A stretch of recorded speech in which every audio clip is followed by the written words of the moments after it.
Oh Deus, oh Deus, oh Deus, que a tua vontade flua em nós, que a tua palavra flua em nós. Lava-nos, ó Deus, nessa noite pela tua palavra. Deus, lava-nos, limpa-nos pela tua palavra. Remove do nosso coração toda impureza, toda contaminação, para que vivamos vidas seguras, ó Pai, firmadas na verdade. Como a tua palavra diz, aquele que pratica a tua palavra, ele está firmado sobre a rocha. Virão dias de dificuldade, Senhor, mas ele não será abalado. Ó Deus, nós temos chegado ao reino que não pode ser abalado. Ó Deus, nós queremos mesmo a ministração do teu Espírito, o descortinar da tua palavra. Nós não temos outro fundamento na nossa vida a não ser a tua palavra que opera poderosamente em nós. Ó Deus, a verdade do reino do Senhor.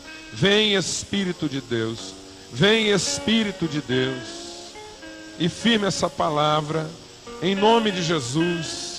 A mesma palavra que fundamentou o coração de Cristo, fundamenta os nossos corações, em nome de Jesus, ó Pai, em nome de Jesus, aleluia, graças a Deus. Abra sua Bíblia no Evangelho de João, no capítulo 16. Ainda hoje eu estava compartilhando alguma coisa bem rapidamente com a liderança da igreja, e Deus move no meu coração o desejo de estar compartilhando com toda a igreja de uma maneira um pouco mais ampla, mais detalhada, algo que Deus tem realmente inquietado no nosso coração.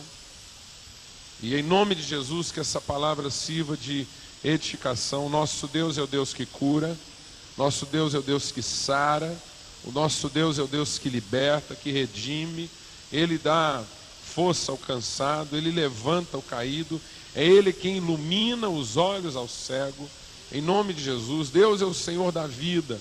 A palavra de Deus diz que Ele é o Deus da vida, e quem está nele viverá para sempre. Aquele que está em Cristo, fundamentado na sua palavra, Jesus diz: aquele que recebe as minhas palavras, aquele que anda segundo a minha palavra, eu habitarei nele, meu Pai virá a ele, fará nele morada, o meu Espírito habitará nele para sempre. A glória do Senhor habitará em nós. Essa é a certeza que nós temos, e nós queremos aprender isso. Nós queremos colocar isso em prática. A palavra de Deus diz que quem está firmado na palavra de Deus vive uma vida inabalável. Inabalável. Nós queremos aprender com Jesus. Nós queremos buscar em Cristo. Nós queremos ter em Jesus um modelo, a referência para a nossa vida. Como é que Jesus resolvia as questões da vida dele? Como é que Jesus enfrentava os seus dilemas? Como é que Jesus confrontava os seus adversários? Como é que Jesus buscava poder de Deus para resolver as suas questões e sobrepujar as suas demandas? Aqui, o Evangelho de João é um evangelho da intimidade de Jesus. É um evangelho que fala da sua identidade como Filho de Deus. Enquanto todos os outros evangelhos apresentam Jesus como Filho do homem, como o leão da tribo de Judá, como filho de Davi, como aquele que veio para servir. Bom, o Evangelho de João fala de Jesus como sendo Filho de Deus, e fala da natureza e da qualidade do relacionamento que Cristo tinha com o Pai, com o seu Pai. É nesse Evangelho que estão expressões tremendas, poderosas, como a expressão de Cristo quando ele diz: eu só faço aquilo que eu vi meu Pai fazer. O Filho de si mesmo nada pode fazer, mas eu faço aquilo que eu vi meu Pai fazer.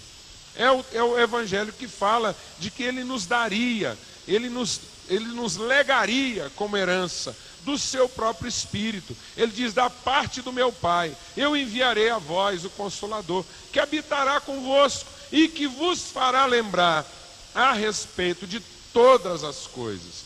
Um evangelho da intimidade. E é nesse evangelho que nós encontramos, qual é a intimidade da relação de Cristo com Deus, o seu Pai. Nessa perspectiva de filiação, como é que ele apresenta como filho, não como o missionário, não como o obreiro, não como o sacerdote, não como o guerreiro, não como o dispenseiro das maravilhas de Deus, mas como filho. Essa conversa íntima entre pai e filho. E nós encontramos aqui a natureza desse diálogo, a natureza desse relacionamento, a intimidade dessa comunhão de Cristo com o Pai. E aqui no capítulo 16, nós queremos começar a discernir algumas exortações de Cristo na nossa vida. A partir do verso 22 diz o seguinte: assim também vós agora, na verdade, tendes tristeza, mas outra vez vos verei, e o vosso coração se alegrará, e a vossa alegria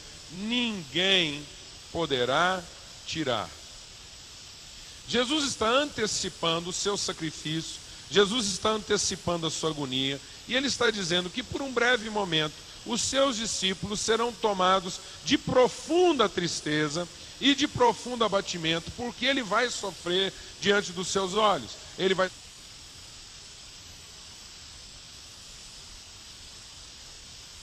a violência, ele vai sofrer o descaso.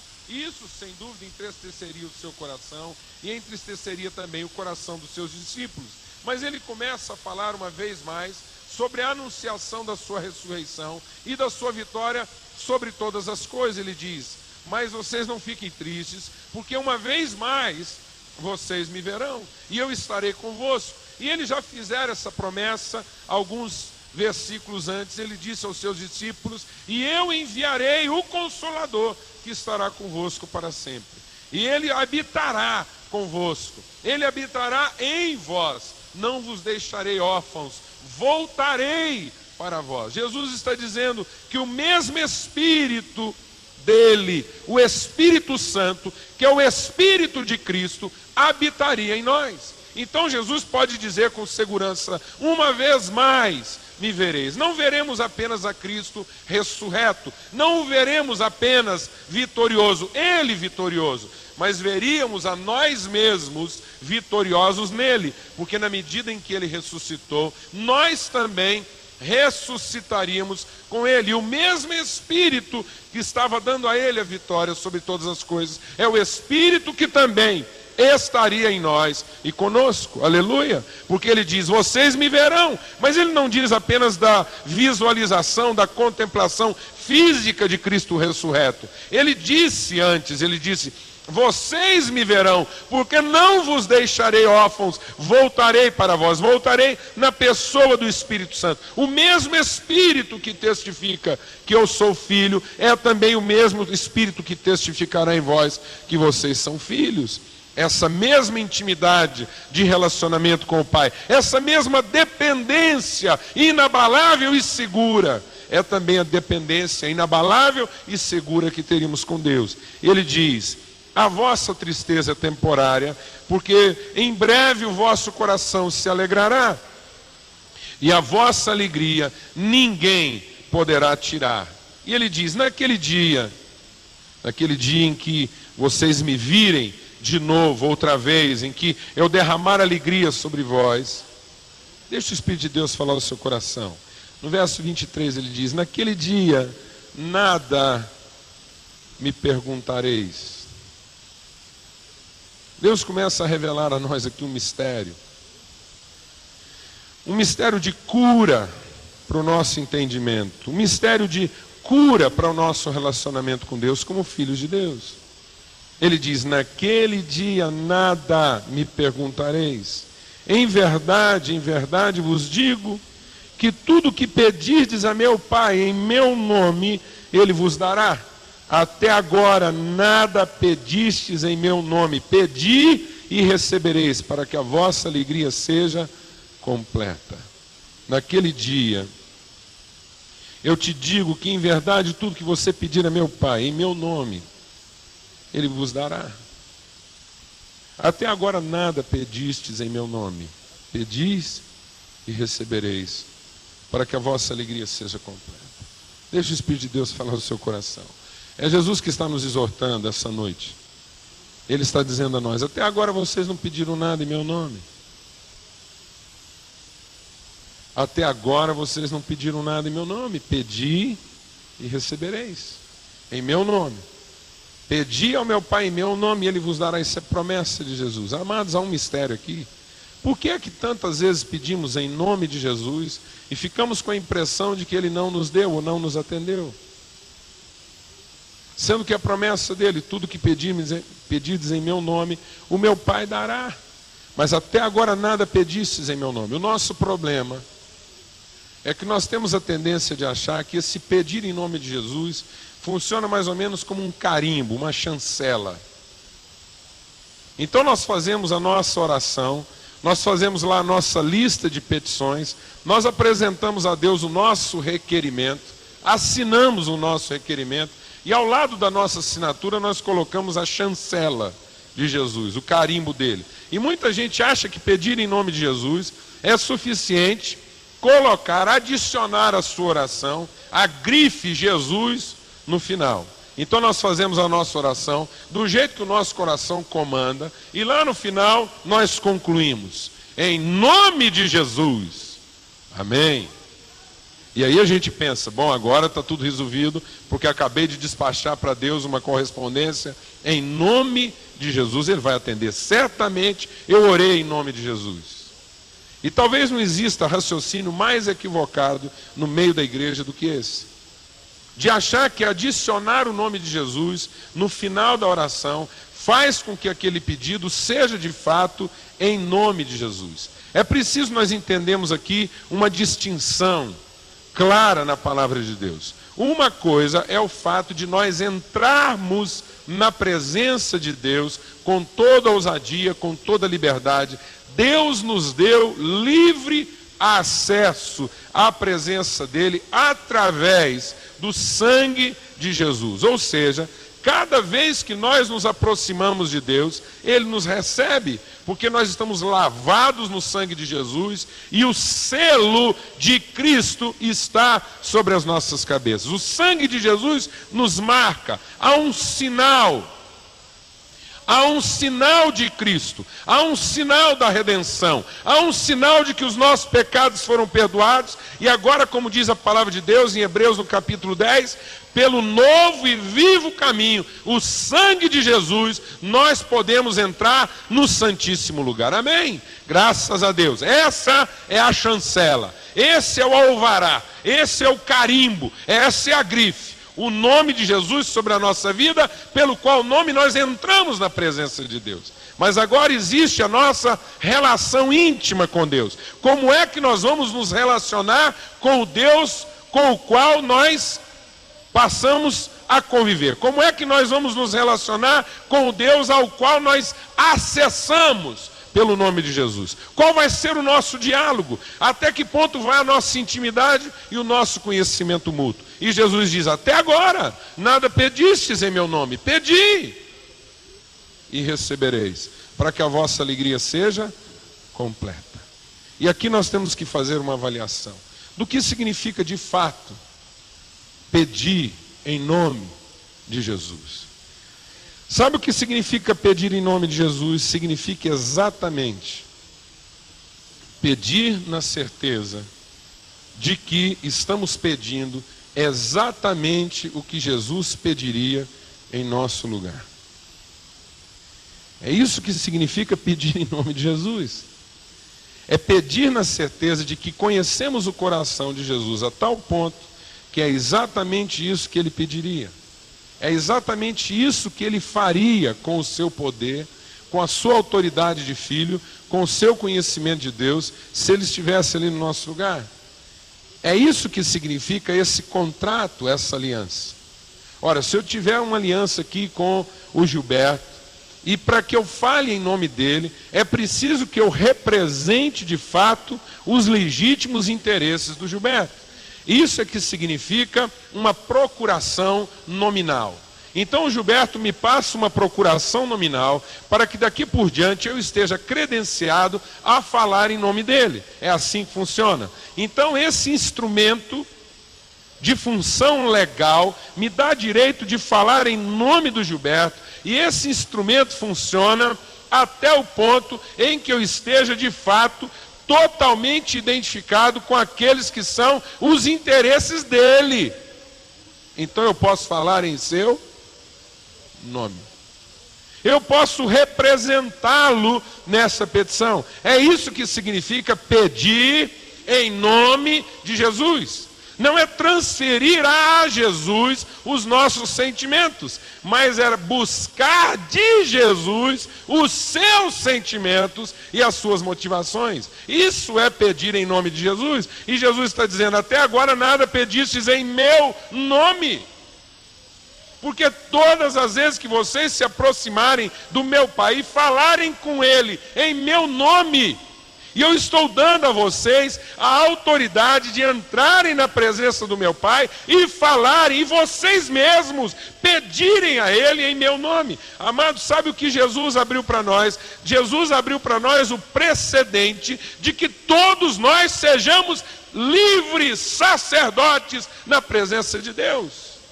Porque até então um único homem falava com Deus em nome de todos. E Jesus se fez sacerdote por todos nós, e Ele descortinou, Ele abriu a possibilidade para que cada um agora fale pessoalmente a Deus e exerça livremente sacerdócio na presença de Deus. Em nome de quem? Quem conquistou para nós esse direito? Com que autoridade, em que nome nós acessamos a presença do Pai para falar livremente com Ele e fazer a Ele petições? Jesus. Então falamos em nome de Jesus, porque Ele sim se fez sacerdote para sempre. Então, quando eu me apresento diante de Deus para falar em nome de Jesus, eu tenho que estar representando de maneira legítima aquilo que são os interesses de Jesus, porque é aí que está a harmonia, aí é que está a empatia, a identidade entre aquilo que eu peço e aquilo que Jesus mesmo pede. Por isso ele diz: até agora nada pedistes em meu nome. Pedis e recebereis. Vamos conhecer então como é que funciona a mente de Jesus, para que a gente aprenda a pedir em nome de Jesus. Quem gostaria de ter todas as suas orações aqui respondidas? Quem gostaria de ter a certeza de que tudo que nós pedimos a Jesus, Ele fará? E por que é que não tem feito? Porque Ele não ouve? Não, porque pedimos mal. Porque achamos que simplesmente adicionar o nome de Jesus ao final das nossas orações vai dar legitimidade a elas. Não, amados, o nosso acesso é legítimo, mas nem sempre a nossa petição é legítima. O que é que nós estamos fazendo do acesso que Jesus nos garante a Deus? Nós acessamos legitimamente a Deus, porque o sangue de Cristo nos abre esse novo e vivo caminho. Mas o que é que nós estamos fazendo desse acesso legítimo? Nós estamos exercendo de maneira legítima o nosso sacerdócio em pedir coisas a Deus, na certeza de que Ele fará? Se nós continuarmos, Jesus vai nos mostrar então qual é de fato o espírito que move o seu coração. E aqui no capítulo 17, 16 e 17, ele nos mostra como é que funciona a sua mente, ou quais são as suas motivações. Primeira coisa, Jesus diz assim: no dia em que meu espírito vier sobre vocês, no dia em que vocês testemunharem, aqui Jesus não está falando de um testemunho apenas de ver, mas no dia em que vocês testemunharem em espírito, no dia em que vocês receberem o sinal da minha ressurreição, então naquele dia nada me perguntareis. Amados, aqui começa o mistério de uma vida de oração bem-sucedida. Naquele dia nada me perguntareis. Sabe onde é que começa o nosso fracasso? Sabe onde é que começa a nossa falência em termos de vida de oração e de eficácia de oração? Na medida em que nós usamos o privilégio da oração para falar não das nossas convicções, mas das nossas incertezas, das nossas dúvidas e das nossas ansiedades. Amado, não estar ansioso é um mandamento. Tem gente que diz assim: mas eu não consigo. Pois eu quero te dar uma notícia essa noite. Jesus diz: não andeis ansiosos de coisa alguma. Ele não deixa chance.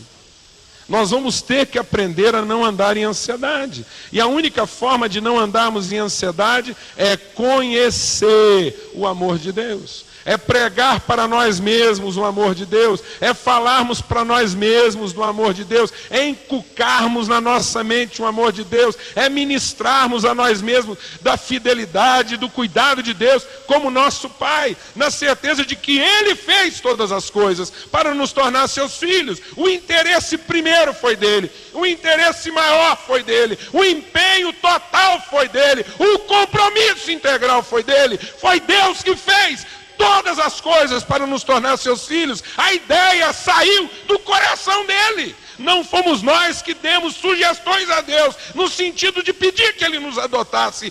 Ele nos chamou e nos tomou como seus filhos. E enquanto nós não inculcarmos isso na nossa mente, nós não vamos conhecer a plenitude do seu amor.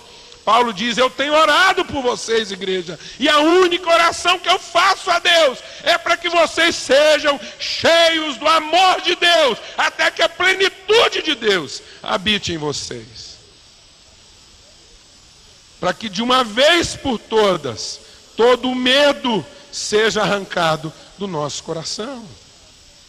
Porque onde há medo, há tormento. Onde há medo, há ansiedade. Onde há medo, há pavor. Onde há medo, há autodefesa. Onde há medo, há inquietação, há perturbação, há conflito. Mas o perfeito amor lança fora todo medo. Amados, nós temos que conhecer a qualidade do Pai que temos, para que deixemos de ter tantas perguntas. Jesus diz: quando o meu Espírito testificar com vocês que vocês são filhos do mesmo Pai, quando vocês são filhos do meu Pai, então naquele dia, nada me perguntareis.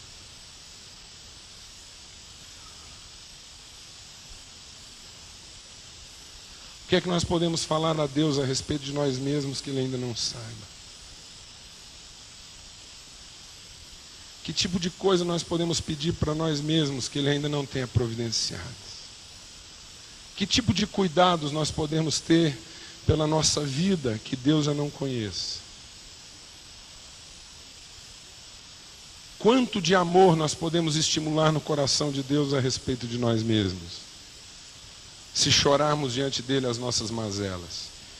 O salmista, lá no Salmo 139, ele diz assim: ah, Senhor, o Senhor me conhece de uma tal maneira, o Senhor me conhece de uma tal maneira que eu fico assustado.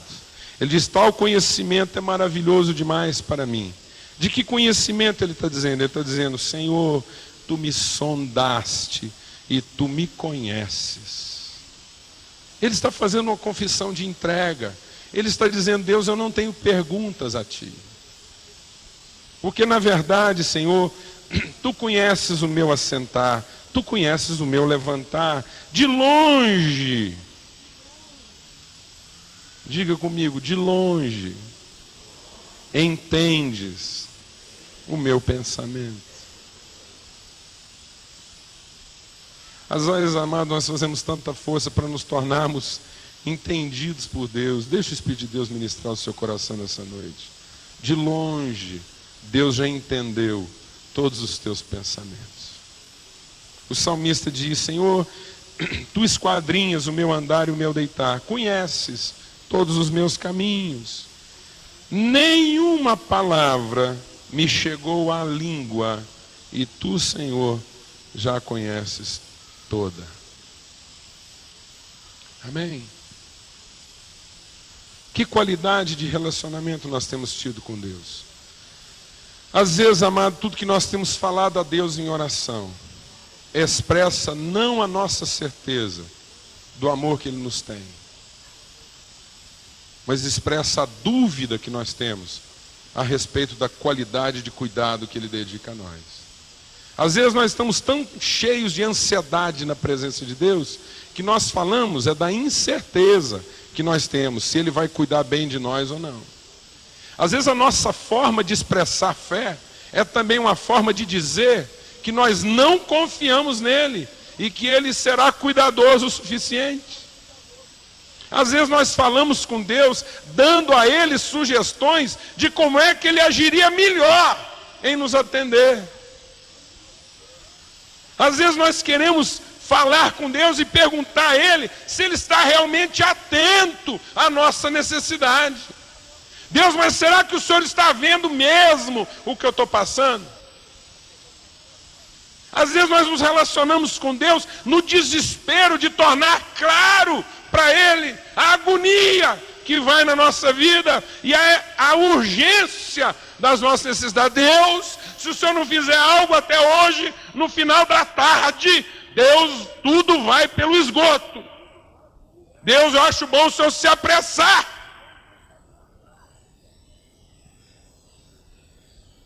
Alguém aqui sabe do que eu estou falando? Não? Deixa o Espírito de Deus ministrar o seu coração. Jesus começa a nos ensinar a orar, dizendo: naquele dia, no dia em que você receber do meu Espírito, naquele dia você não vai me perguntar nada. Aqui no Salmo 139 ele diz assim: ainda que eu esteja no lugar mais alto, o Senhor lá está. E se eu descer ao lugar mais profundo, o Senhor também lá está. Amado, Deus conhece você no seu melhor dia, Deus conhece você no seu pior dia, e Ele sabe exatamente onde você está, e a destra dele não te desampara. Nós somos filhos do Senhor. O Espírito dele testifica com o nosso espírito que somos filhos. Jesus, quando fez a promessa do Espírito Santo, ele disse lá nos capítulos anteriores, ele diz: o meu Espírito vos fará lembrar a respeito de todas as coisas. Lá em 1 João, no capítulo 2, verso 20 e 27, a palavra de Deus diz assim: vós tendes a unção que vem do Santo, vós tendes a unção que vem do Santo, e sabeis tudo. Quem tem o Espírito de Cristo sabe tudo. Essa é a promessa de Deus. Verso 27, e a unção que vocês receberam dele fica em vós.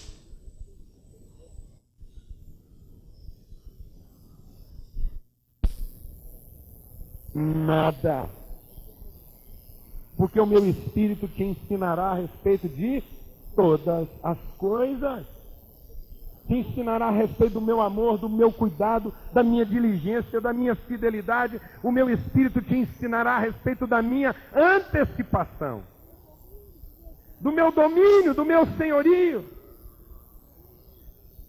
Aleluia. A palavra de Deus diz, abra aí também em Hebreus, no capítulo 8, diz assim: eu derramarei do meu Espírito. E verso 10, quando ele está falando da aliança que ele fará conosco, ele diz: porei as minhas leis no seu entendimento, em seu coração as escreverei, serei o seu Deus, eles serão o meu povo.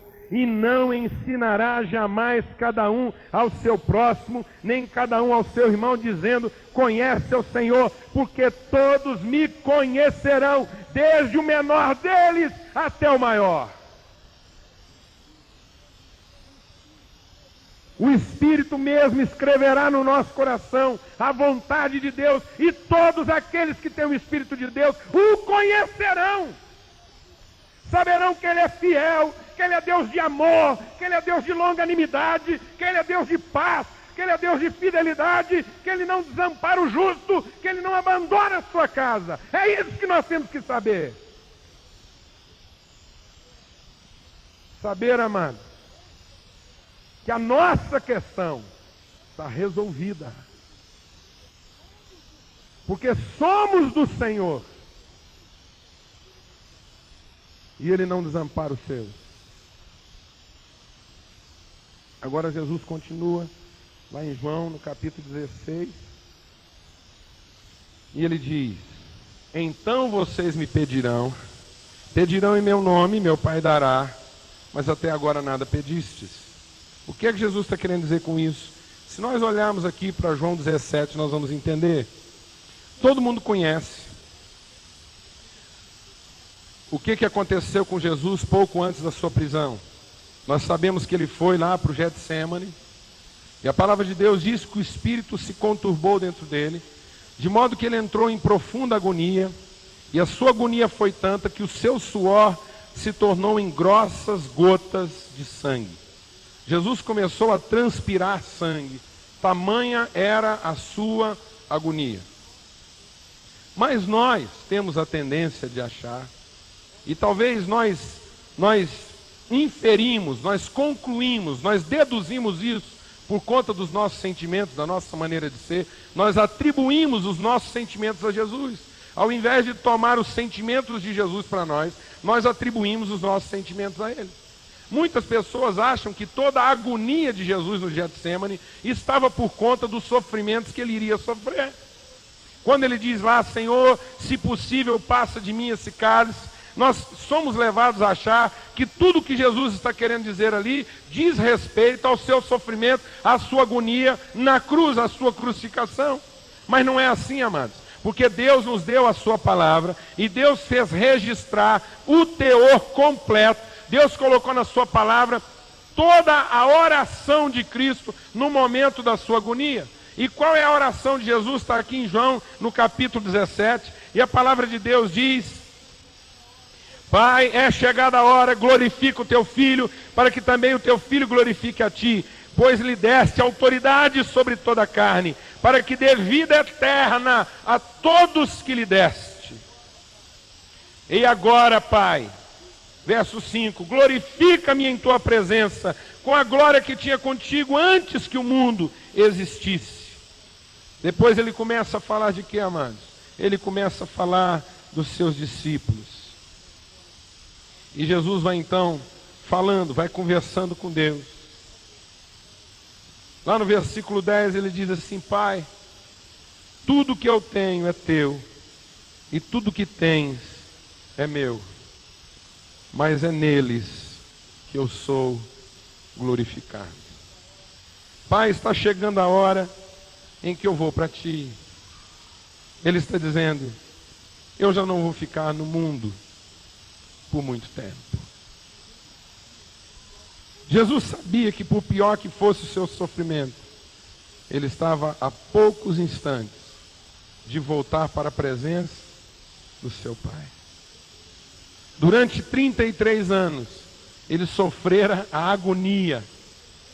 Durante 33 anos, ele sofrera o desconforto de ser humano. Mas agora, ele está a poucos dias de voltar para casa. Não há nada que pudesse consolar mais o coração de Jesus. Mas ele começa a falar de uma tristeza do seu coração. E a sua tristeza diz respeito a quem? A si? É dele que ele está falando? Jesus está falando de uma agonia que afeta ele? Jesus está preocupado consigo? Afinal de contas, que cálice de dores é esse que Jesus está tomando? Ele diz: Pai, eu estou indo embora, mas eles, os meus discípulos, estão no mundo. Eu estou indo para junto de ti, Pai Santo. Agora guarda-os em teu nome, o nome que me deste, para que sejam um, assim como nós. Jesus está antecipando a agonia pela qual a sua igreja iria passar. Jesus está antecipando os ataques que os seus discípulos iriam sofrer. Jesus está antecipando os escândalos, as agressões, as violências, as divisões, as perseguições, as traições que iriam acometer os seus discípulos. É por nós que ele está orando, não é por si. Ele diz: Pai, a meu respeito eu não tenho perguntas, porque eu sei que tudo que é meu é teu, e tudo que é teu é meu. Então, Pai, eu estou orando por ele.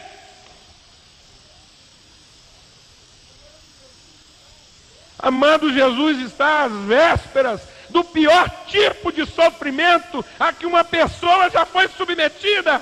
Jesus está diante da maior tragédia, humilhação, violência, descaso. Ele terá os seus amigos lhe traindo, um após o outro.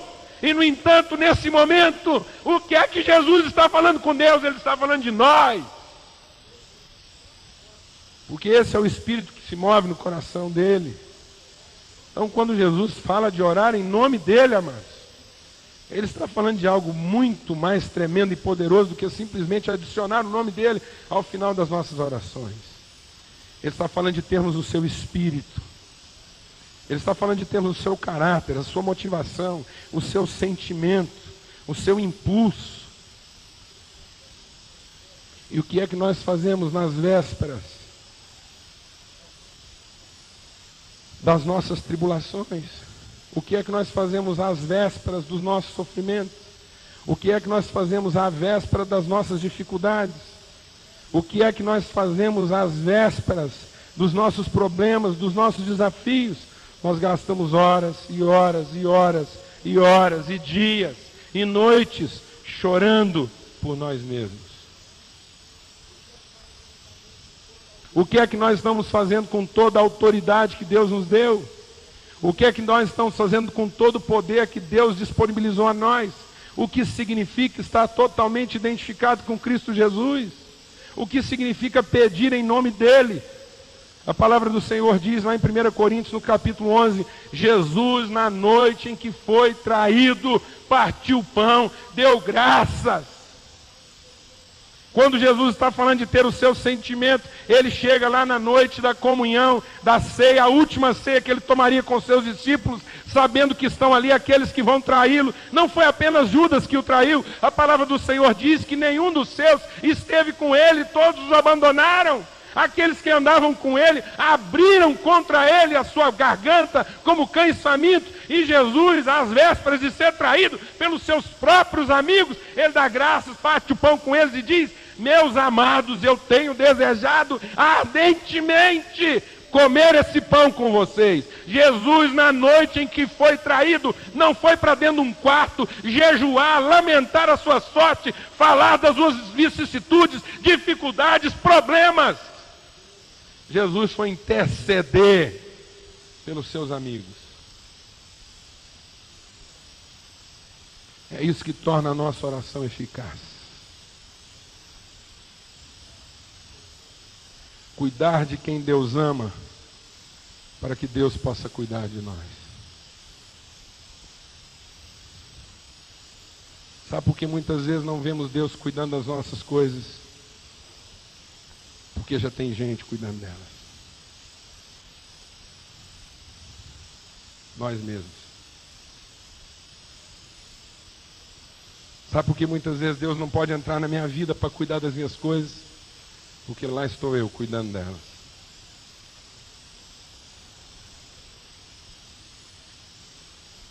Por isso que Paulo diz: é com muita alegria que eu me regozijarei nas minhas fraquezas, porque é nelas que o poder de Deus se aperfeiçoa. É assim que Jesus ora, é assim que Jesus pede, é assim que Jesus sente, é assim que Jesus é motivado. Temos a tendência de achar que Jesus agonizava por si, mas se você for olhar aqui, minutos antes de Jesus ser preso, a palavra de Deus diz: tendo Jesus terminado de orar, partiu com os discípulos. Logo que ele saiu dali, vieram os guardas para prender. Por que é que Jesus estava suando pesadas gotas de sangue? Pelos sofrimentos que o acometeriam? Não, amados, pelos sofrimentos que nos acometeriam. Era por nós que ele estava chorando. Porque ele deixa claro nessa oração: Pai, daqui a pouco eu vou estar contigo. Tudo que eu tenho é teu. Tudo que o Senhor tem é meu. Pai, a minha questão está resolvida. Pai, quanto a mim, eu não tenho o que te perguntar. Mas eles é que vão ficar. E eles ainda não te conhecem como eu conheço. Eles ainda não sabem do teu amor como eu sei. Amados, a palavra de Deus diz que aquele que tem o Espírito de Deus sabe que o Espírito de Deus intercede por nós naquilo que nós não sabemos orar. A palavra de Deus diz: muitas vezes não sabemos orar como convém, mas o Espírito mesmo é quem intercede por nós. É esse o Espírito que nos tranquiliza, é esse o Espírito que nos ensina, é esse o Espírito que nos diz que Deus nos ama, que somos os seus filhos, que somos dele, e que quanto a nós, nós não temos que estar ansiosos a respeito de coisa alguma. Amado, a grande admiração de Deus, se nós abrimos a sua palavra lá em Isaías, no capítulo 59, ele diz: a justiça foi banida das ruas, a violência domina as casas. E a palavra de Deus diz em Isaías 59 que Deus vem visitar o mundo à busca de justiça, e ele se admira de não encontrar na terra um único intercessor. Deus não encontra na terra uma única pessoa que se coloque à disposição de orar pelos outros, de pedir pelos outros, ao invés de pedir por si mesmo. É isso que é orar em nome de Jesus. Até agora nada pedistes em meu nome. Até agora nada pedistes em meu nome. Até agora nada pedistes que confere, que se identifique com aquilo que eu sinto, com aquilo que eu quero, com aquilo que eu penso. Até agora nada buscastes que se identifique com aquilo para que eu designei o meu poder. Eu vos dei autoridade. Amado, existe uma crise de identidade hoje no mundo. As pessoas acham que Jesus nos deu autoridade para resolver os nossos próprios problemas. Amado, em nome de Jesus, toda a autoridade de Cristo recebida na terra foi para resolver os nossos problemas e não os dele. Aliás, a grande tentação na vida de Jesus foi pegar todo o seu poder e resolver o seu próprio problema. A tentação foi: se tu és o Filho de Deus, transforma essas pedras em pão. Se tu és o Filho de Deus, ordena que os anjos te segurem. Se tu és o Filho de Deus, faz isso. Se tu és o Filho de Deus, desce da cruz, salva-te a ti mesmo. E no entanto nós recebemos essa autoridade. E há muitas pessoas hoje correndo para a igreja em busca de autoridade para resolver os seus problemas, pagar as suas contas, resolver as suas dificuldades. E sabe por que elas não são resolvidas? Apesar de todo o poder que as pessoas experimentam. Porque elas estão tomando isso para si. E quando elas saem por aquela porta, o poder que receberam já está apodrecido nos seus corações. Porque não foi para isso que Jesus nos deu autoridade. Ele nos deu autoridade para redimir pessoas, para salvá-las, para abençoá-las, para instruí-las, para iluminá-las. Sabe por que muitos maridos ainda não foram transformados? Porque suas esposas não estão orando por eles, estão orando por elas. Querem que eles sejam transformados por elas, para que elas sejam abençoadas. Sabe por que muitas mulheres ainda não foram transformadas? Porque os seus maridos não estão orando por elas, estão orando por eles. Ainda não usaram a autoridade de Cristo para a transformação deles. Estão tentando usar a autoridade de Cristo para a transformação de si mesmos. Para produzir mais conforto, para produzir mais prazer, mais tranquilidade às suas próprias vidas. Sabe por que muitos filhos não foram curados e transformados ainda? Porque não tem pais orando por eles.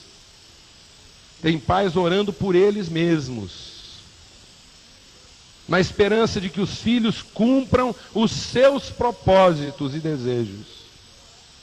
Há muitos pais que se recusam a orar pelos filhos,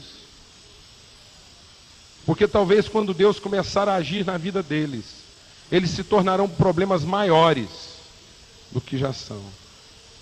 Eles terão ideias mais mirabolantes do que já tiveram.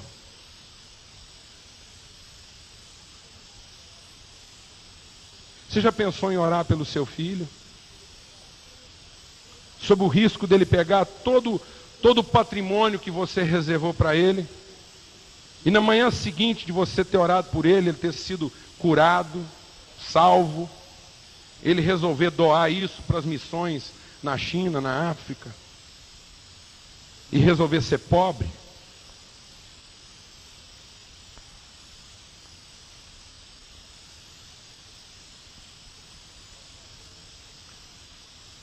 até agora nada pedistes em meu nome.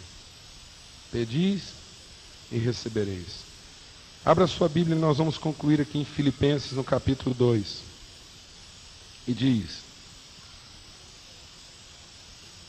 portanto, se há algum conforto em Cristo, se há alguma consolação de amor, se há alguma comunhão no Espírito, se há alguns entranháveis afetos e compaixões, completai o meu gozo, para que tenhais o mesmo modo de pensar, tendo o mesmo amor, o mesmo ânimo, pensando a mesma coisa. Nada façais por contenda ou por vanglória, mas por humildade. Cada um considere os outros superiores a si mesmo. E não atente cada um somente para o que é seu, mas cada qual também para o que é dos outros. Conclusão. Paulo faz toda essa exposição e diz: cada um considere os outros superiores a si próprio, ninguém atente para o que é propriamente seu, mas também cada qual atente para o que é dos outros. Para quê? De sorte que, de modo que, haja em vós o mesmo sentimento que houve também em Cristo Jesus. Está aqui, amado. Isso aqui, ó, é orar em nome de Jesus. Você quer orar em nome de Jesus? Você quer que todas as suas orações sejam respondidas? Então elas têm que objetivar pessoas. Até as transformações que nós queremos para a nossa própria vida tem que ser para pessoas. Aqueles que querem apenas ser curados, aqueles que querem ser apenas libertos, muitas vezes não terão suas orações respondidas, se elas não tiverem propósito, um propósito de amor. Porque a palavra de Deus diz que nós não teremos perguntas para Deus, mas certamente Deus terá perguntas para nós. E eu vou te curar para quê? E eu vou salvar o seu negócio para quê? Para daqui um ano você estar tão doido e alucinado e ansioso como você tem estado até agora? Para que eu vou cuidar do seu negócio? Para que eu vou salvar a sua empresa? Se agora você gasta mais tempo com a sua esposa que você jamais gastou antes. Por que eu vou salvar a sua empresa se agora cada vez que um filho seu fala com você, você chora? E antigamente seu filho nunca te viu chorar. Aliás, ele nem te via. Mas agora que você está meio que quebrado, você almoça em casa todo dia. Primeiro porque você não tem dinheiro para pagar self-service, restaurante, com outros empresários, fazer grandes negócios. Agora você come em casa. Você acha a comida da sua mulher a melhor comida do mundo. Você está uma bênção. Quebrado, você é uma bênção. Doente, você é uma maravilha. Quando você fica sadio, você espanca as pessoas, você violenta, você sai de casa, você não dorme em casa, você está sempre trabalhando. Doente, você é uma bênção. Quando seus filhos precisam de você, ele sabe exatamente onde você está, lá no seu quarto. Você é uma bênção doente. Para que eu vou curar você?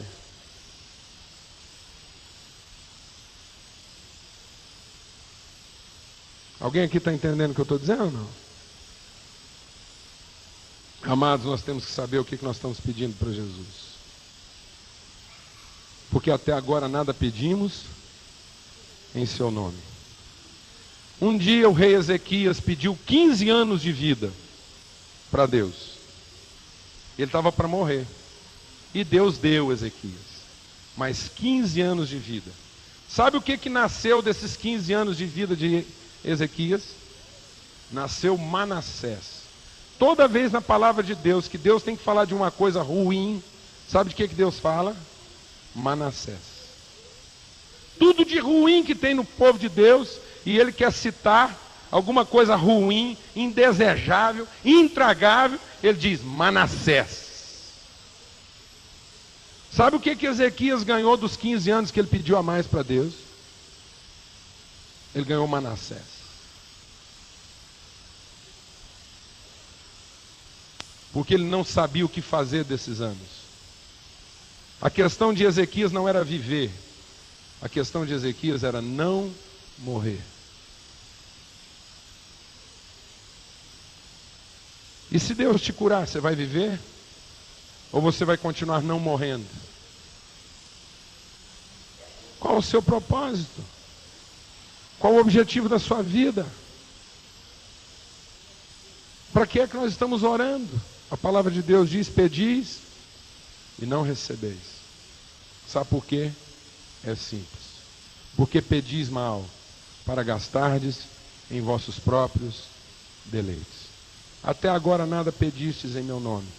A palavra de Deus diz que aqueles que não sabem conhecer os outros, aqueles que não sabem colocar as necessidades dos outros acima das suas próprias, aqueles que comem à mesa da comunhão, oi, igreja, aqueles que frequentam o ambiente da igreja, aqueles que assistem à comunhão do Senhor, sem discernir, sem entender, sem perceber, sem reconhecer quem está do seu lado, come, bebe, toma, sorve, traga juízo e condenação sobre si mesmo. Ele diz: é o vosso individualismo, é a vossa ganância, é a vossa cobiça, é a vossa indiferença que faz com que muitos estejam fracos, doentes e morrendo. E ele não está falando de nenhuma morte espiritual, ele está falando de doença física, gastrite, câncer, está falando de neurose, esquizofrenia, perturbação, insônia, loucura, de todos os males que acometem a humanidade hoje. As pessoas estão morrendo de individualismo, de ganância, de cobiça, porque não sabem colocar as suas vidas a serviço dos outros.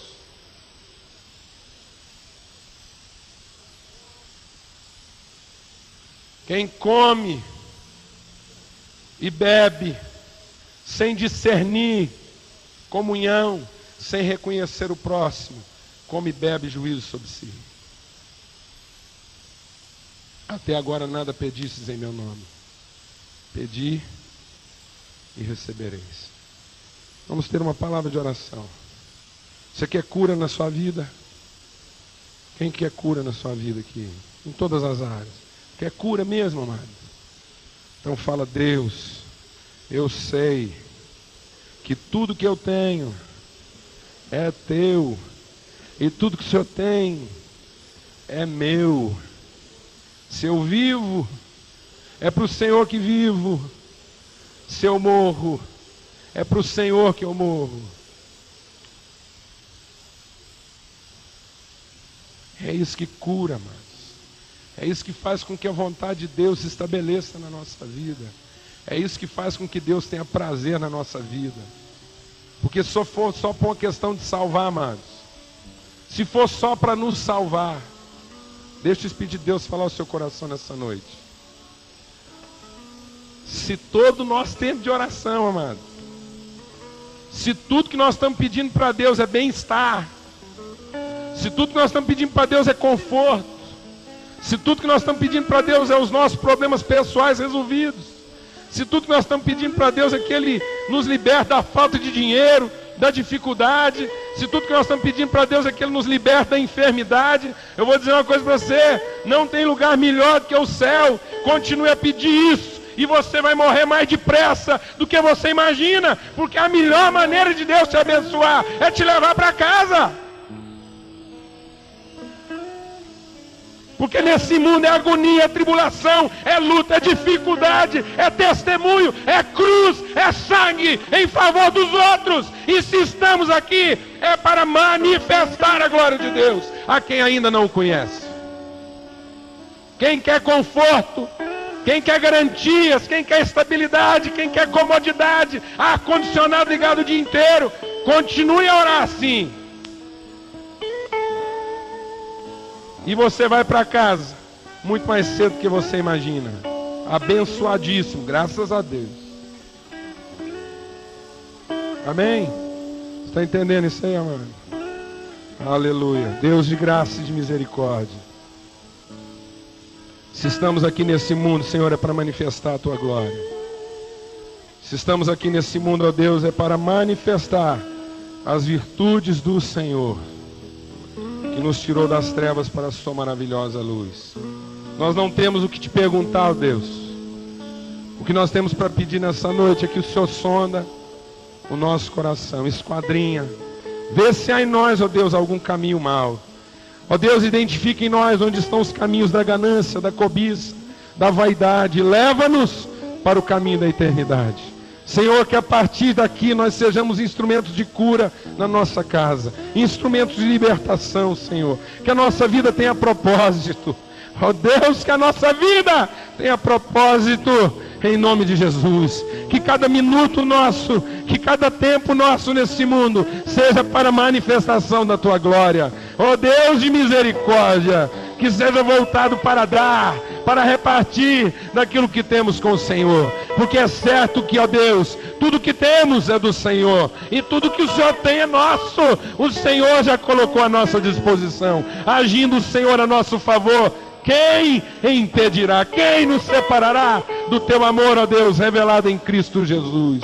O Senhor não poupou nada, o Senhor não economizou coisa alguma. Antes o Senhor nos entregou com Cristo todas as coisas, para que nós tivéssemos a tranquilidade, a certeza, a segurança, ó Deus, a convicção de sermos, ó Deus, mediadores, intercessores, aqueles que buscam manifestar, Senhor, uma nova realidade. Ó Deus, o Senhor levanta hoje maridos, o Senhor levanta hoje esposas, o Senhor levanta hoje pais, o Senhor levanta hoje filhos, que sejam intercessores dentro da sua casa. Gente que deixe de ocupar-se de si mesmo, dos seus próprios interesses, e saia, ó Deus, em busca das necessidades e dos interesses dos outros. E o Senhor estará cuidando de nós. E o Senhor estará antecipando, Senhor, o suprimento das nossas necessidades. E o Senhor nos conservará com vida. E o Senhor nos dará saúde. E o Senhor nos levantará quando estivermos desanimados, ó Pai. E o Senhor nos acudirá no tempo da dificuldade. Aleluia!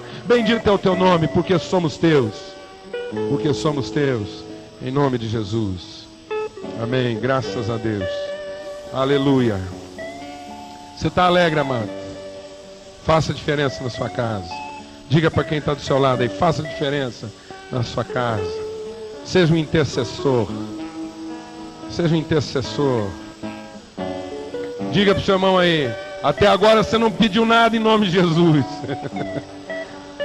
Peça, peça, em nome de Jesus, com o sentimento dele, e ele te dará. Amém? Em nome de Jesus. Amém. Graças a Deus. Aleluia.